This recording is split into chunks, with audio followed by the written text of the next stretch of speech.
punished. The laws need to be enforced. I agree with you, and I commit to you that we will indeed enforce the rules.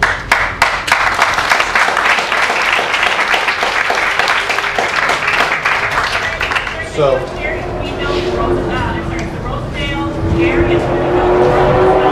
sorry, I can't hear you. There's going to be an industrial-sized dairy being built in the Fond du Lac area. It's called Rosendale Dairy. It's going to have capacity for up to 13,000 cows. Wondering how organic rules are going to mesh into the picture of this dairy, because this dairy will technically be a local source. I heard just part of that. Let me. This wasn't supposed to be an ambush here. I want to say two things. First of all, I really want to thank the Secretary for coming out. Thank you very much. And if he's still back there, I want to thank Governor Doyle for coming out and Secretary Nelson too. Thank you. So,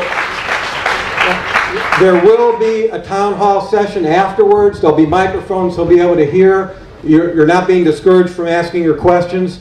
But I do want to synthesize what we're really requesting of you today.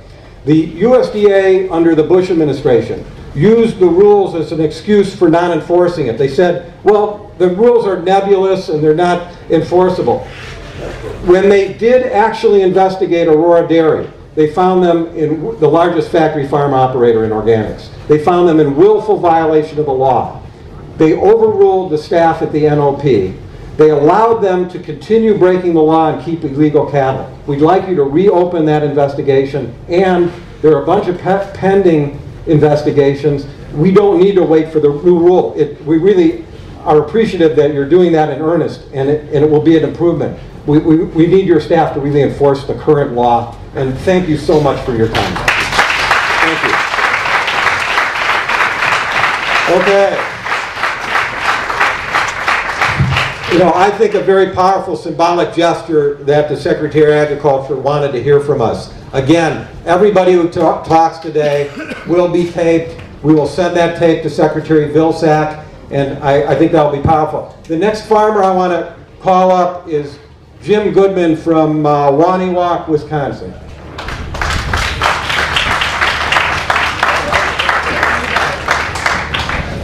My, how things change when the big shots show up, and I'm glad they came. You know, I've been certified organic farmer for 10 years, and it used to be a lot of fun. Big business wasn't involved. We sold to our customers. Everybody seemed to do well on it. But then people decided they could make money, and they could make more money if they could bend the rules, like Mark talked about. So today we come here for this very symbolic action, because we know that dumping a few gallons of milk isn't really going to change our price. But we're trying to get people's attention. And throughout history, there's always been examples of this. Any labor strike is a symbolic action. They want people to notice. They want people to see their plight. And that's all we're asking for. See our plight and listen to us. You know, Mahatma Gandhi led a salt strike in the 1930s in India because they could not get salt themselves. They were forced to buy it from the British government. And he marched to the sea, and everyone picked up a little bit of salt. And within a few years, India had its independence. So very small actions can have very big results. And what people said about Gandhi, the only thing he did was very simple things that anyone could have done but didn't have the courage to do. So that's why we need to gather here and come together and make this symbolic protest. Now, we're not asking Secretary Vilsack to do a lot for us. We know it's not his fault. He inherited a mess. But all we want him to do is enforce the rules. And he can even ask Kathleen Merrigan to do that. He doesn't have to put himself in a lot of trouble doing this. But it's the right thing to do, and it's the thing we need to do. All we're asking for him to do is make organic mean organic. So when people buy a carton of organic milk and see a picture of a cow standing in the grass on the label, they know that at some point the milk came from cows that actually stood in the grass and ate it. They didn't come from those feedlots.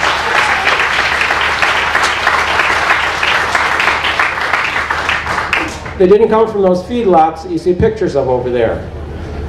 That's not organic. That's not what people think organic is. Organic is small farms, pasturing their cattle, marketing locally, supporting communities. It's not corporations out for profit.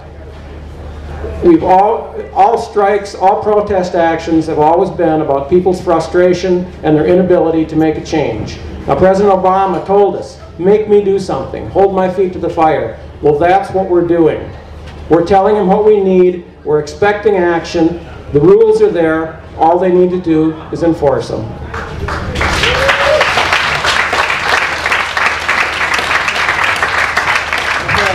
Next, and we're going to try to compress how long we're speaking. No, I'm going to have one before you. You're my ace in the hole here. Michelle, try.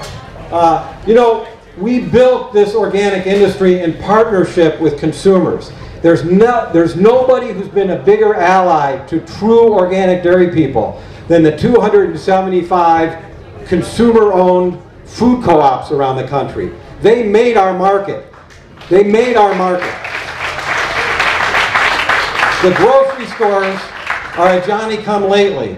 They're important, but nobody's more important than food co-ops. So Michelle is the general manager of People's Food Co-op in La Crosse, a real ally. Michelle.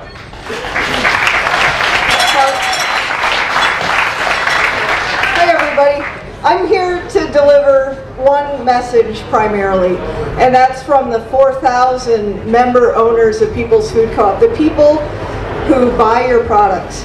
And what that message is that we stand with you. We want you to know that your plight is our plight, and that whatever we can do to support you, we will do.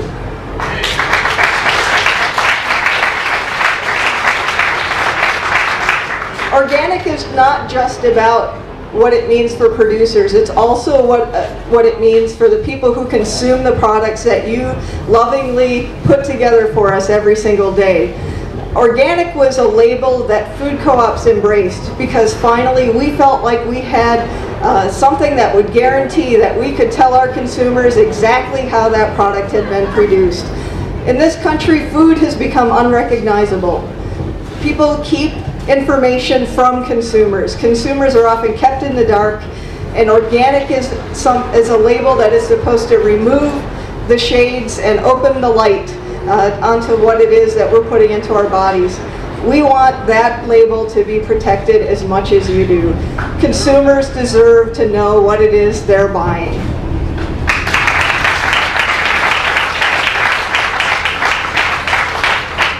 So we urge Secretary Vilsack and the folks at the USDA to enforce the rules as they are, to clarify the rules that need to be clarified, because farmers and consumers need to work together and to create a food system where we all understand what it is that we're getting. And we thank you for everything that you put into that.